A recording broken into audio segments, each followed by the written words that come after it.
Welcome back. In the previous step, we created the logout component and we updated the footer component to have the right styling. In this step, let's focus on each of the individual components and style them better. So we'll start with the login component, we'll then go to the welcome, and then we would go to the list to dos. So let's start with the login component. Let's add a h1 and say login, and then we would add a div around this. Oops, actually it should be div, and let's give it a class of container, and we will put it around all this stuff. Let's format this a little. The login successful message, we are not going to show it anyway, so you can actually remove this out. For the invalid credentials, it's kind of a warning, so let's add a, actually again I'm going back to the old convention of using class. It should be class name. It should be class name is equal to invalid credentials is a warning, so I'll use alert warning. I'll leave the username and password as they are. All that I'll do is on the button I'll have a few more classes added in. Class name is equal to, it's a button and it's a success button.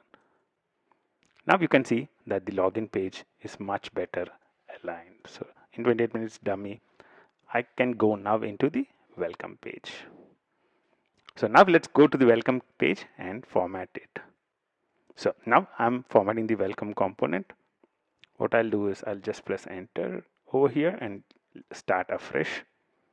So we'll start with an empty fragment.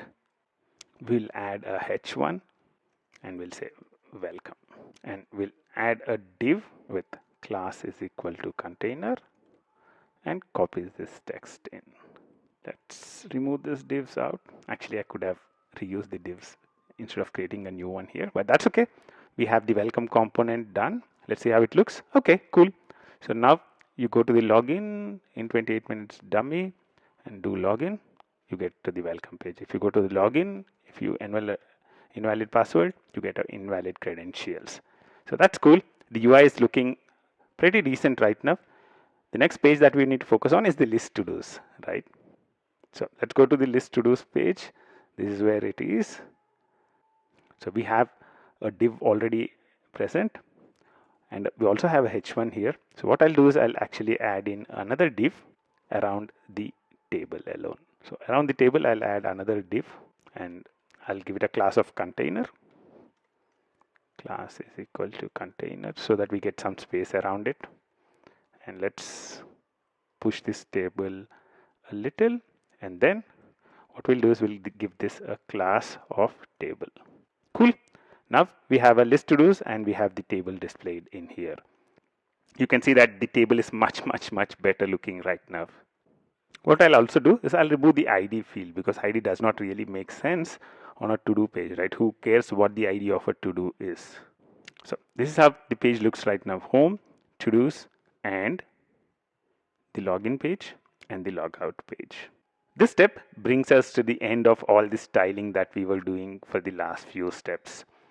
What we'll do starting next step is focusing on the functional features. One of the things that you would have already seen is the fact that when I log in, I go down to the welcome page. But you don't really need to log in to go to the welcome page. You can directly type a URL and directly go to the welcome page. You can directly click to dos and go to the to dos page, even without doing the login. How can we prevent that? That's basically what we would start looking at in the next few steps. Until then, bye-bye.